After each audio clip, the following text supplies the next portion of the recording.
Welcome to the Inequality Show. This is the place where we explore big ideas with people having a big impact on our world. I'm your host, Nick Hilaris, serial entrepreneur, author, early morning riser, and seeker of truth and wisdom. Join me as we explore the journeys and discoveries of fascinating people who are literally unlocking the secrets to creating a life of both success and fulfillment. Each episode will arm you with insights, ideas, and practical perspectives on what it takes not only to be financially and personally successful, but also how to start having authentic impact on the world around you. Hi, everyone, and welcome back to the Nick Hilaris Show. This week, we are joined by legendary investor, author, and world record holder Jim Rogers. Not only does Jim have one of the best investment track records in history, he also has one of the most diverse. He found success early as an institutional hedge fund manager in the tough years of the 1970s, made bold moves in commodities markets, and was one of the first to recognize and capitalize on the tremendous opportunities of rising Asia. He's famous also as an adventurer, and his trips around the world, one by motorcycle and one by car, are now the stuff of Wall Street lore. I wanted to have Jim on the show because he always has such an interesting perspective. He's an investor who's seen a lot, both across time and across the world, and has demonstrated a willingness to think differently. Jim is not so much a contrarian as he is a fiercely independent maverick. In my view, what's made him such an interesting and successful person is his determination to couple his passion and curiosity with his adventurous and independent spirit and live life on his own terms. In this fascinating episode, Jim shares thoughts on what's happening in the global financial system, some very unexpected non-consensus views about where future opportunities may lie, some great life advice around honoring your passions and finding the courage to be independent, and much, much more. As always, thanks for tuning in and hope you enjoy this fascinating conversation. Today, we are joined by a special guest, Jim Rogers, who's an investing legend and author of several books and the holder of a Guinness World Record. Jim, thank you so much for taking time to be on the show today. Well, I'm delighted to be here, Nick, but just a slight clarification. I have 3 Guinness World Records. They do not pay the rent. It doesn't do any good to be in the Guinness Book of Records. My mother liked it a lot, but there are 3 of them, and none of them pay the rent. Nice. I have a 7-year-old who's at the phase where he's obsessed with Guinness Book of World Records. So when I mentioned that I was going to be speaking to you tonight, an actual record holder, I guess 3-time record holder, he was super excited. So fun nonetheless. So now I'll tell my mother it excites 7-year-olds also. Yeah. Fair enough. Well, I have a bunch of different topics that I want to talk to you about, but I figured a great place to start would be kind of what appears to be a mutual interest of ours. So I've been doing a bunch of research, read several of your books, listened to a bunch of your podcasts, and I can tell that you're a big student of history and a student of the intersection of politics and markets, which a lot of people tend to view in isolation, but interesting. You can learn interesting things when you look at them together. And so I thought I would start with the first question of what do you, as a sort of American living overseas, what do you think of what's going on in the American political scene? And what are some of the implications for the economy? Well, you probably asked that question over the last 200 years, and the answer is more or less the same. They don't know what they're doing. They're in it for themselves. They don't particularly care about you and me. They care about themselves and looking after themselves. Occasionally they get something right and do something that's good for the public, but and I'm not just picking on American politicians, all over the world. You pick the country, and the answer is more or less the same. What's happening in the U.S., of course, the U.S. is now the largest debtor nation in the history of the world. It's not good news. It's not a good time to be a young American because the debts keep going up every day, every hour, and eventually somebody is going to have a serious problem. 100 years ago, Nick, the UK was the richest, most powerful country in the world. There was no number 2, but they just piled up debt. And 50 years later, literally 50 years later, they went bankrupt. IMF had to fly into London to help them, but they couldn't pay their bills, so they had to bail them out. The U.S. is on the same path, and they don't seem to care. I know they don't care because they would do something about it. All they can figure out is, let's make it so we can borrow more money. Nobody's figuring out how to do something about the debt. They just want to borrow more money and spend more money. When you think about the course of your career and lifespan as an adult, do you think this phenomenon where politicians, the elite politicians, are sort of more interested in promoting their self-interest than the public good, has it gotten worse? Has it been the same? What's your view on that? Well, it's gotten worse in the sense that they just keep borrowing more and more and more money. I don't see anybody. I can remember in the old days, I don't know, the 50s, 60s, 70s, there were some senators who said, wait a minute, guys, we have to do something. Some congressmen who said we had to do something. I don't hear anybody saying that now, except me, nuts like me, that we have to do something. So in that sense, it's gotten worse. The politicians don't seem to understand or care. And the debt has, I mean, you can look at the numbers. The debt goes up every week. And it's gotten to, it can never be paid off. And historically, when countries get into this kind of problem, they either default, they just stop paying the bills, stop paying the interest, stop paying the debt, or they inflate the debt away, or both, or both. So we the U.S. citizens, don't have a rosy future ahead of us.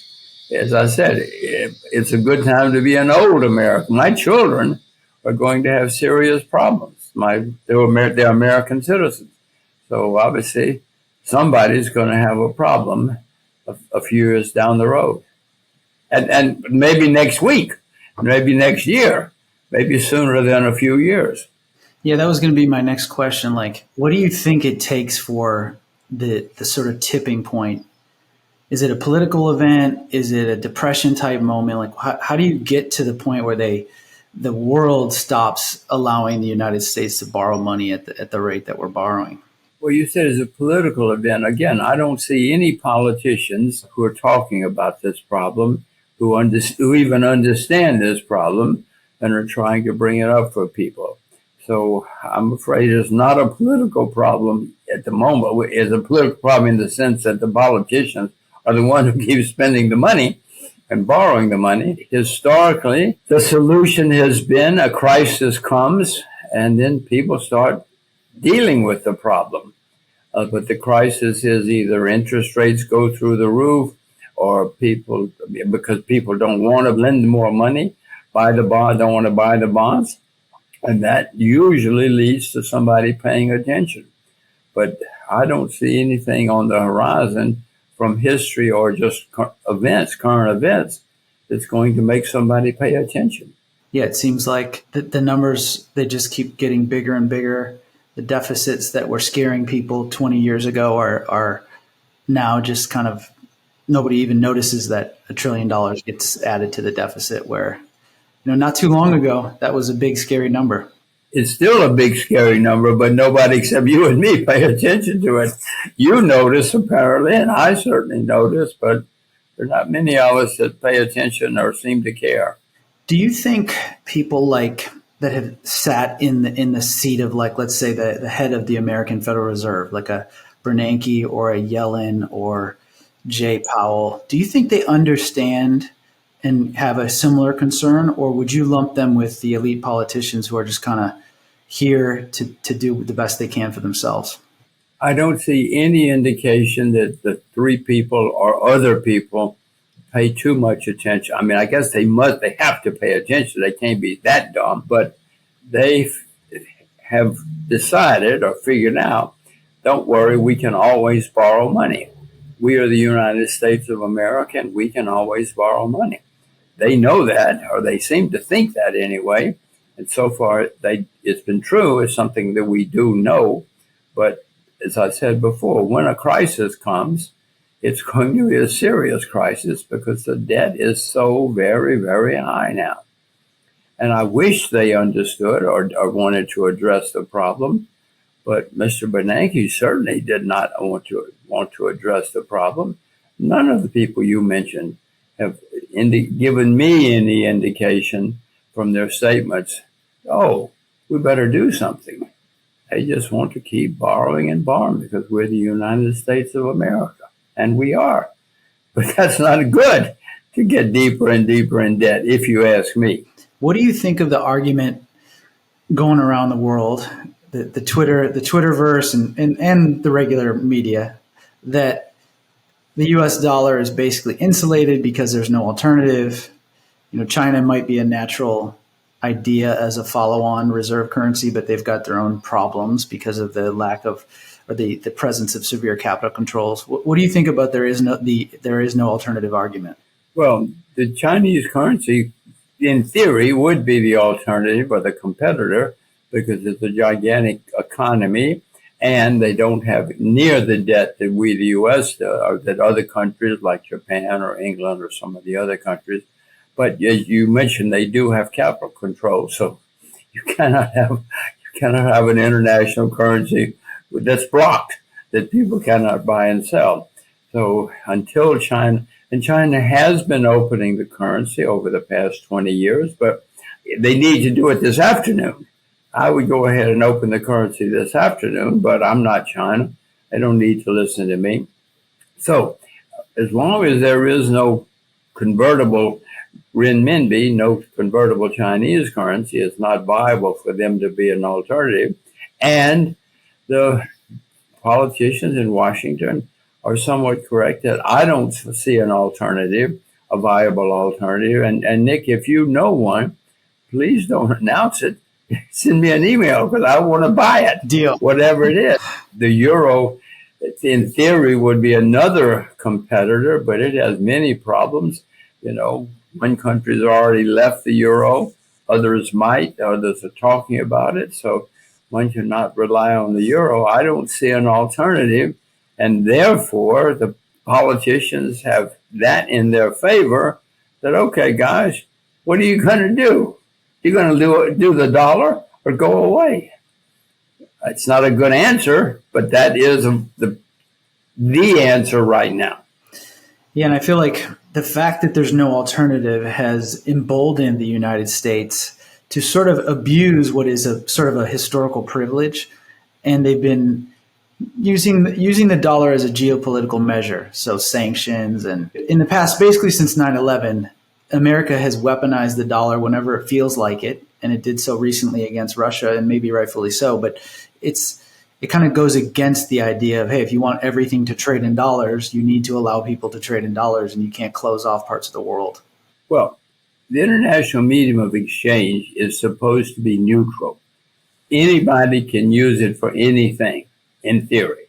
But now, many people, even our friends, are starting to say, wait a minute. If they get angry at us for whatever reason, they cut us off or they confiscate our dollars.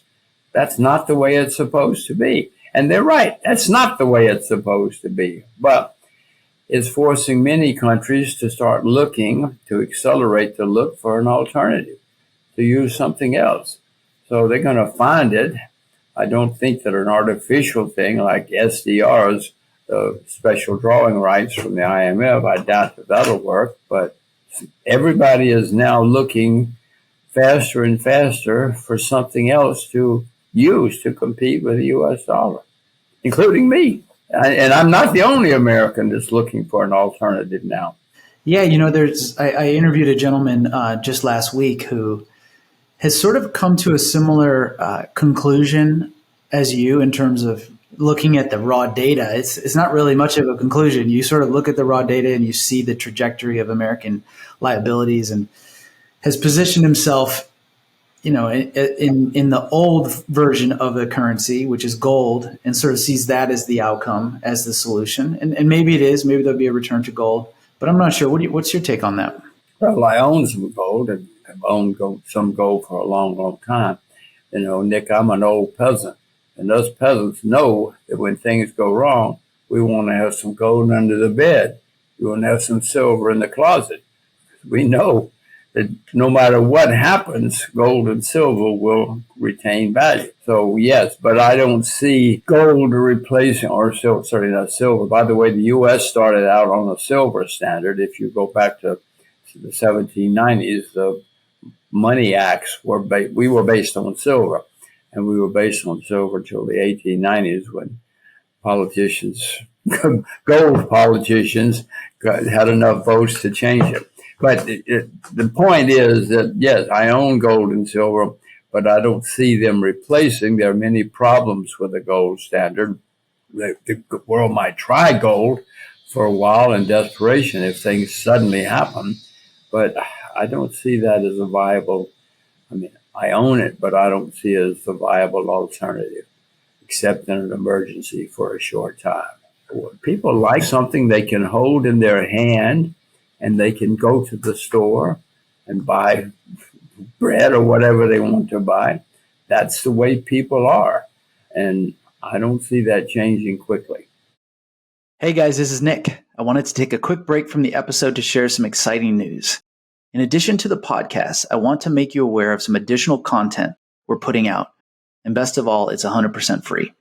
Our Profit Plus newsletter consists of weekly insights about what it takes to find meaning in the pursuit of modern success.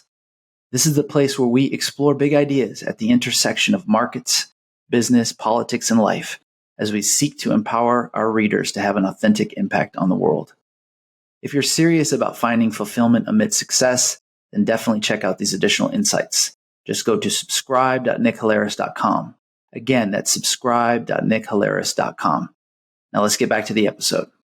One of the things that you're sort of well known for is getting excited about the potential for Asia kind of before the masses did.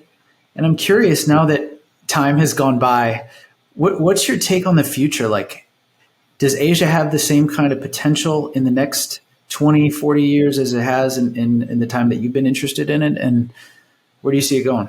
Well, I mean, again, you were talking about facts and numbers before.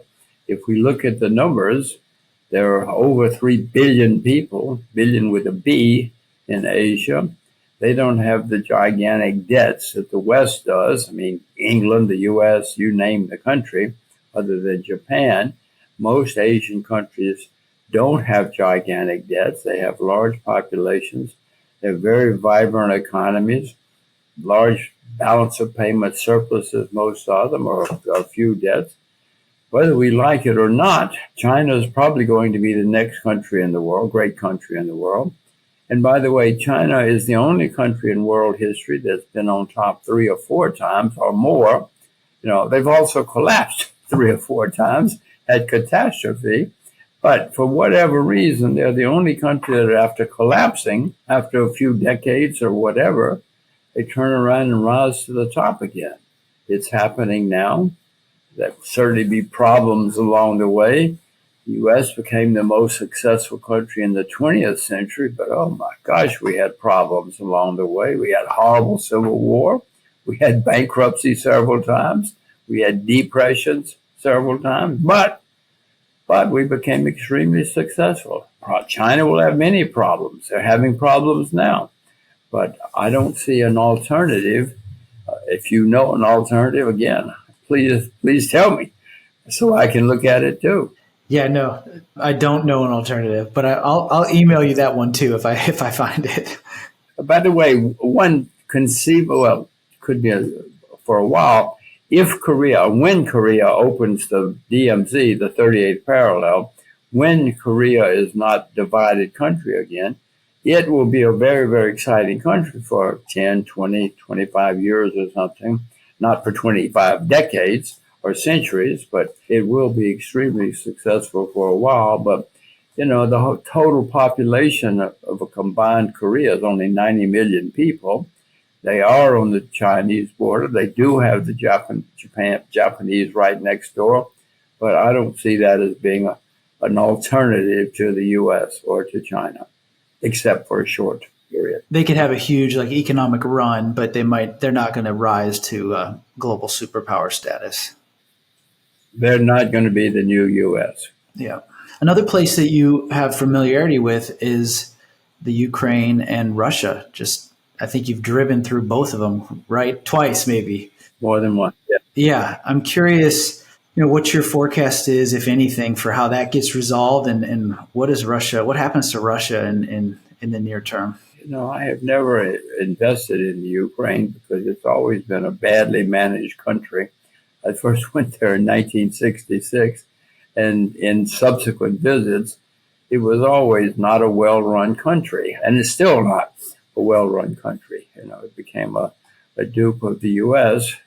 10, 15 years ago. So I don't see a great outcome for the Ukraine, even if the Ukraine wins the war, and I have no idea who's going to win. If you read the press, the Western press says Ukraine is winning.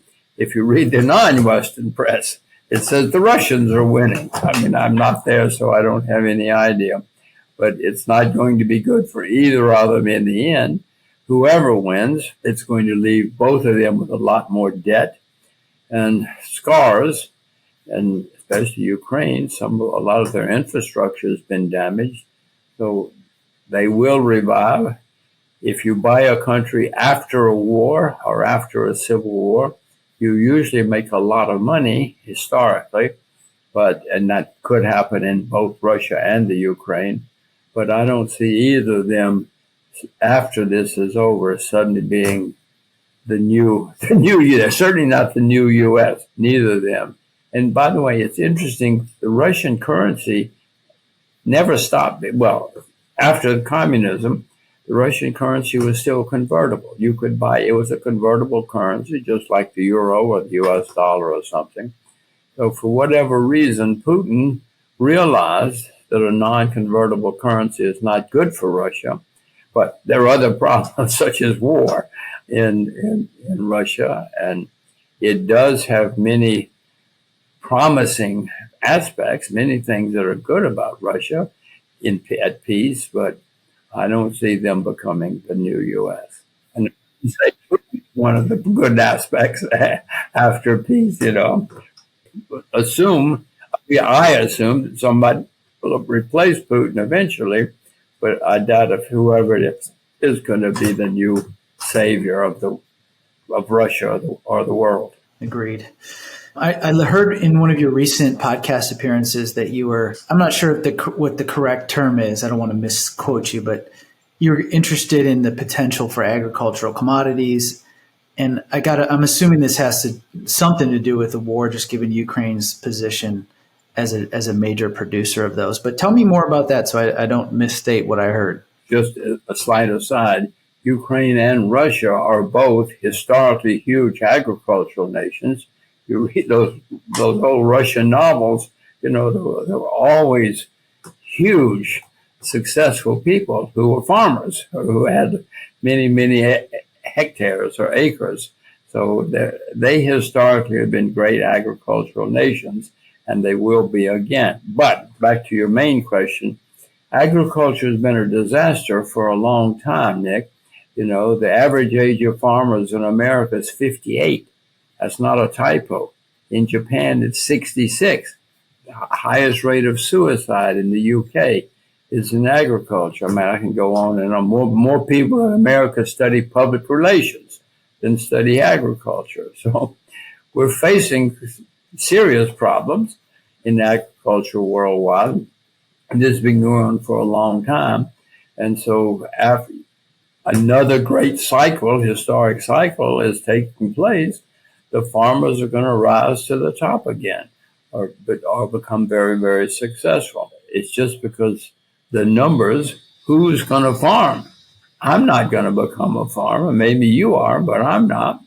But nobody else is. And so the world's going to have a problem, and the farmers are going to be driving Lamborghinis. By the way, Lamborghini started off as a tractor company. And Mr. Lamborghini went to Mr. Maserati, I think, and said, "Oh, I want you to make cars like mine." And Maserati said, "Go away. We're not involved with farmers. We're not going to make tractors." And so Mr. Lamborghini started making cars. And that's how, it started off as a tractor company, but now it's, a very exclusive car company. I couldn't afford a Lamborghini, but some people can. Anyway, tractors, seed, fertilizer, all of that has a much better future because agriculture, as far as when I look out the window, I see problems in agriculture coming, and it's going to be a good place to be. And the problems that you see, is it a function of just years and years of underinvestment in terms of capital investment in agricultural infrastructure? Or what is it? Is it climate change or all of the above? Well, certainly all of the above, but the central problem is we don't have enough farmers. I presume you're educated. Did anybody you went to school with become a farmer? Maybe one or two, if any, but nobody I went to school with is a farmer now. So I'm older than you, but as I say, more people study public relations than study agriculture in the U.S. Some agricultural schools, the one in Australia, been there for years, it's closed down. They study they offer other things now because there's just not enough students who want to study agriculture. If you get tired of podcasting, maybe you can move a few miles away and become a farmer and become very rich. Or you could have an agricultural podcast. There you go. I don't know. I'm trying to think. I don't know anyone who actually went into it, but I did sort of make appearance on an agriculture podcast just by happenstance. One of my readers he's a fresh produce provider. I don't think he's an actual farmer, but I think he's a distributor or something like that. And he has a podcast about the agricultural world. So I've been on an agriculture podcast in a strange twist of fate. Hooray, very good. Yeah. Well, maybe you start growing some flowers in your garden or something, or some tomatoes. I should try it. I should at least try it. Yeah. You can start small. Who knows? Maybe you'll like it. I am somewhat interested in the idea of it, but I'm someone who kind of grew up in the suburbs and then moved to the big city, and I still have that city bug in me. Maybe when my kids are off at college, I can move out to the countryside. But for now, I'm a city guy. Well, I grew up in an agricultural area, and I know enough about me that I don't want to go out there and get hot and sweaty and dirty every day and plant the seeds and watch them grow and get very excited. Many people do. I'm not one of them. I know that much about myself. Yeah. My father-in-law grew up on a peanut farm in Virginia. And he told me when he turned 18, he was working on the peanut farm and he finished a day like that, like all dirty. Apparently peanut farming is very dirty.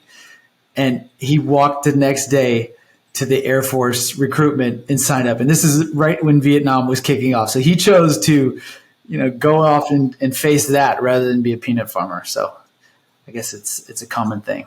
Well, I don't think I would have gone that far if I had the alternative of peanut farmer or Vietnam. I hope I would have been smart enough to select peanut farmer, but I haven't, and I don't think that's in my future. But for people who like it, it's a fantastic life, fantastic occupation, and as I said, in the future, it's going to be extremely rewarding. It already is in many parts of the world. Yeah. We talked a little bit about debt, but there's another phenomenon related to debt that I'd like to get your take on, which is the trend towards income and wealth inequality, which in your career arc is actually kind of interesting because, from the time you started to now, that's the exact period in which CEO pay went from 30 times the average worker to 500 times. What's your take on wealth inequality and how big of a deal is it in your view for the world? Well, historically, there's been gigantic wealth inequality around the world. I mean, if you go to Japan and look at Japan 400 years ago, you cannot believe how rich the rich people were. Or India, many places in the world. When they were rich, it's astonishing. Absolutely astonishing how rich the rich Indians were at one time. So the world has experienced wealth inequality many times in history. Maybe the answer is, but the wealth inequality is not so great in India anymore. It changed. I guess that's the answer to your question. Something's going to happen so that the wealth inequality will change. It always has anyway. But we have had extreme wealth inequality throughout history. You point out that apparently we're having it again in the U.S., and historically that has always changed. I don't know what's going to cause the change. The U.S. is a gigantic debtor nation, and that usually leads to some kind of problems. And when the U.S. has its big problems in the future, maybe CEOs, which you mentioned, or whoever, or football players, or pop singers, or whoever, will not be so rich anymore. That something's going to happen. It always has. So be prepared. Farmers are not the big rich people now. Wall Street is.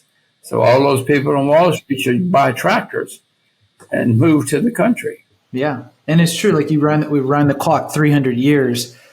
It was the big farming landowners that were those extremely wealthy people. So there is historical precedent for farmers being on top. Many historical presidents all over the world, and I know it's going to happen again. I'm not going to become a farmer, but maybe you should start the farming podcast or buy a tractor. Start the tractor podcast. Yeah. Let's take a quick break to hear from our sponsor. This episode of the Nick Hilera Show is brought to you by Metros Capital. If you're an investor looking for direct access to real estate investments, then we'd love to talk with you. Investment opportunities at Metros Capital balance financial returns and community impact. To learn more, contact us at metros.nickhilaris.com. Again, that's metros.nickhilaris.com. Now let's get back to the episode. I've always been curious, having followed you for quite some time now. You always mention how you went to Yale and studied history. What did you focus on? Was it general history, or was there a specific time period that you got into? I majored in American and European history. I was fascinated by and loved history. I still love and fascinated by history, whatever the history is. When I get involved in a country, I always go back and look at the history if I don't know it. Because if you understand what has happened, one of the major lessons of history is most people do not learn the lessons of history. You look at people like Donald Trump. If he knew history, he thinks he's smarter than history. Well, I know I am not smarter than history, I assure you. And one needs to understand history to know what has happened, because it's all going to happen again. Maybe different names, different addresses, but no, we're all human beings, whether we like it or not. And human beings are pretty much the same, whether we like it or not. Always have been and always will be. One of the reasons for reading novels is you learn how people are, if you don't know already. Well said. Speaking of Trump, when you were in New York, did you ever come across him in business or socially? I think I met Mr. Trump once somewhere, but no. If he walked in a room, I would know who he is. I don't know if he would know who I was, because we weren't. Our paths did not cross often in New York or anywhere. Yeah.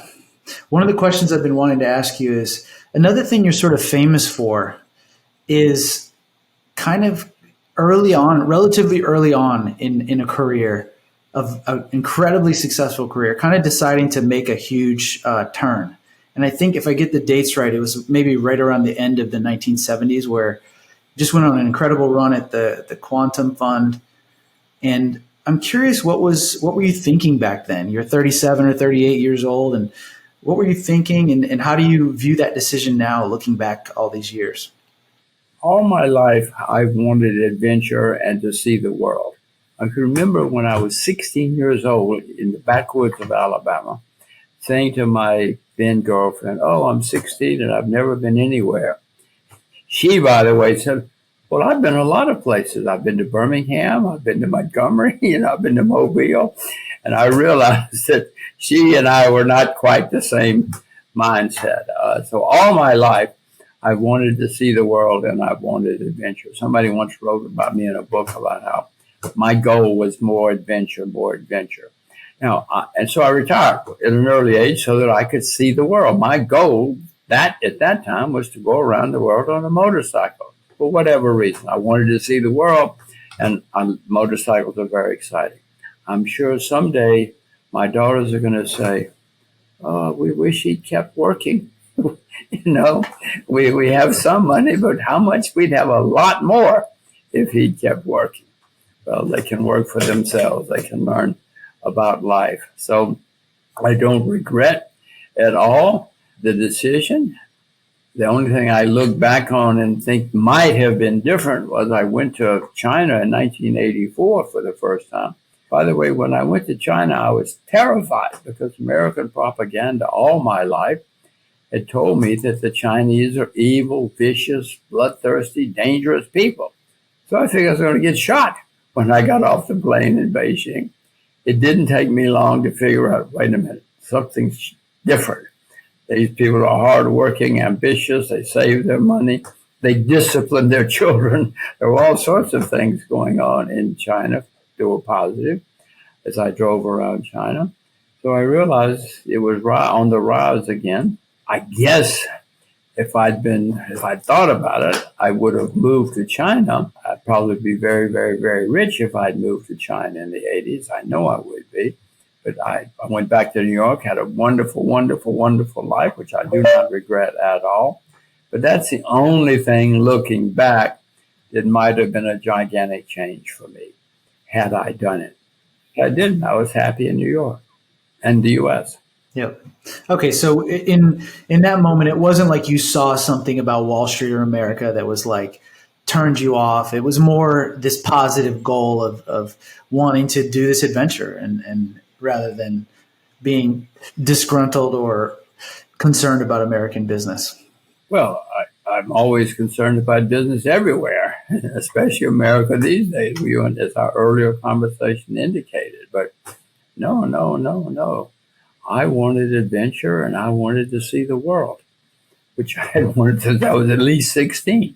There was no girlfriend in my little village that wanted to see the world except me. I was the only one. Yeah, it's interesting. One of my very good friends who was a guest on the podcast, you remind me of him because he had a similar kind of list that he started keeping at a young age of doing adventurous things. And he worked hard in his 20s, got, I think, sort of in his early 30s and just quit, retired like you. And now he's become like a world-renowned ocean photographer. He basically follows around whales and stuff and makes amazing movies and videos of them. So it's just pretty cool. I mean, it sounds fascinating and it sounds fulfilling, at least for him. I don't want to go off to the ocean, but many people loved it. Yeah. You're more of a land guy. But I'm a land guy because if you go around the world on your motorcycle or a car or something can happen any minute. You'll meet a goddess, you'll meet a thief, you'll meet a murderer, whoever you'll meet. If you're on the ocean, you're not likely to have that kind of interaction. You have spectacular times on the sea, but that's not my idea of what I want to do. I'd rather wind up in a bar drinking and dancing than drowning. Fair enough. Yeah, me too. Now that you're such a well-known person, I'm sure people ask you for advice all the time. I know from listening to the podcast that people always want to know your portfolio. So I'm not going to ask you your portfolio, but I do want to ask you some questions about your opinions and on life. I figured that'd be a good place to end this. So when young people reach out to you, if they do, when they do, what kind of advice do you give them? Well, it's extremely important for young people and old, for everybody, to figure out what you love and pursue that. When I was in college, I was going to go to medical school, law school. I was going to do I was a confused young man, like many many university students around the world. I did not know. Fortunately, I stumbled onto Wall Street by accident. I knew Wall Street was in New York. I knew something bad happened in 1929, but I didn't know there was a difference in stocks and bonds. But I fell in love with Wall Street because it was a place, and I didn't realize at the time, as many young people don't, that I loved knowing what was going on in the world and looking to the future. And they would pay me to do that and pay me a lot if I did it well. So I didn't go to law school or medical school or business school or anything. Went to Wall Street as soon as I could and had a wonderful time. Wonderful, wonderful time. Because that's what I love. And my answer to your question is that everybody should figure out what they love and pursue it. Don't listen to your professors or your friends or your parents. Do what you love. And if it's something strange and obscure, all the more reason to do it. And if people laugh at you and say, what? You're going to become a gardener? Do it, do it, do it, do it, because someday you'll have a huge garden company listed on the New York Stock Exchange.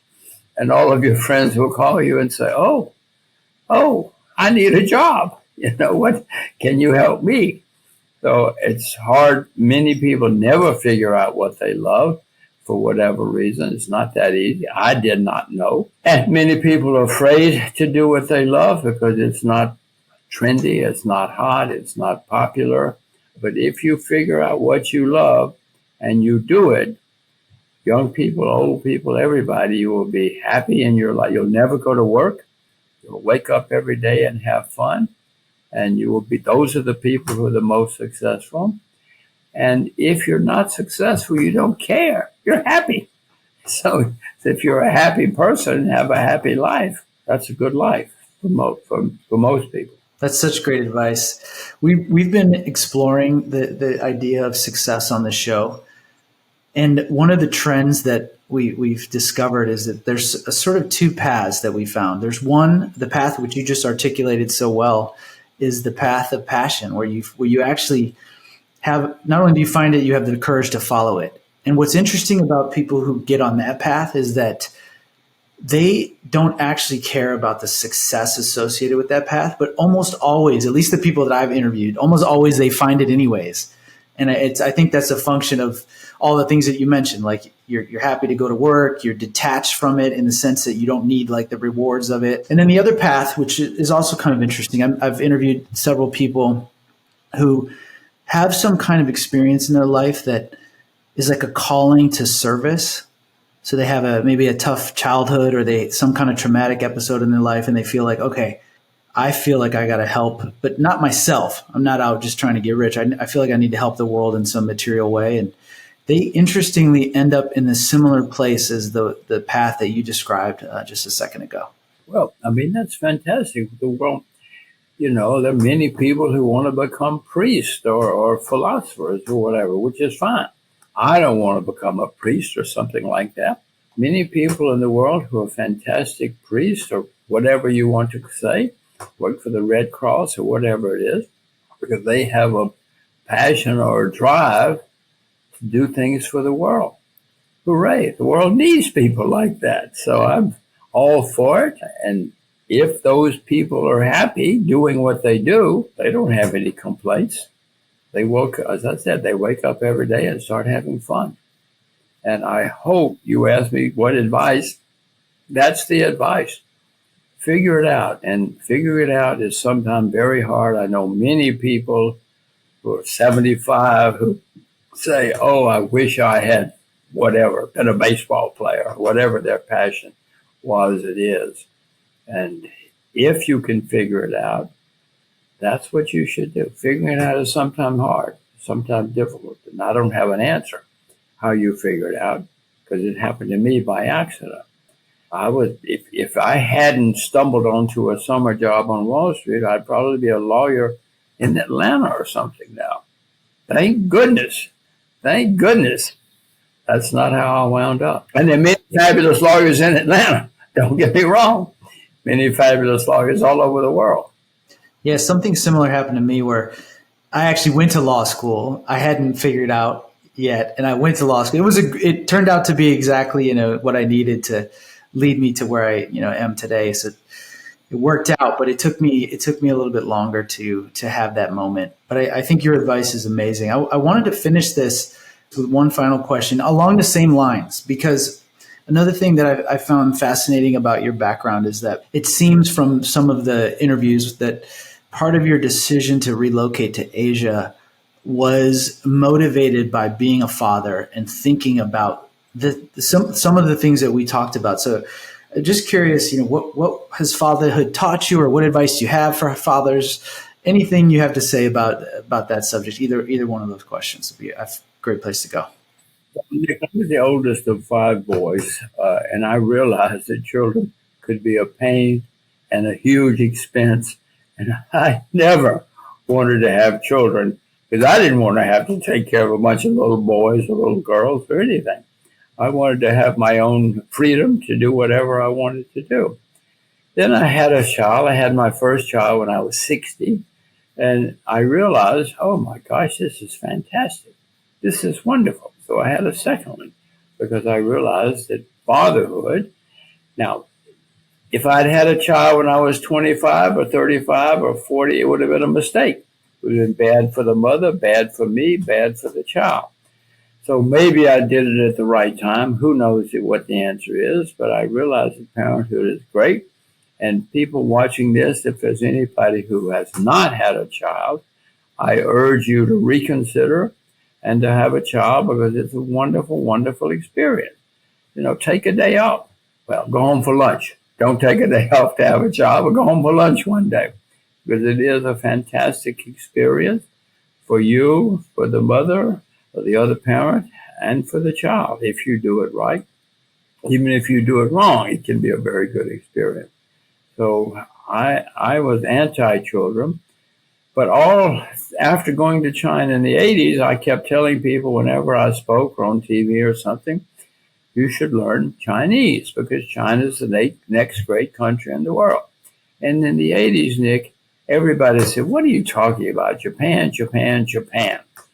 Japan was the hot country in the 80s. And I kept saying China, China, China. Then what do? I had a child.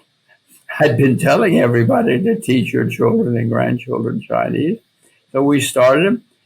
But it became clear after a few years that if I was serious, and I was, we had to take her to a country where she had to speak Chinese.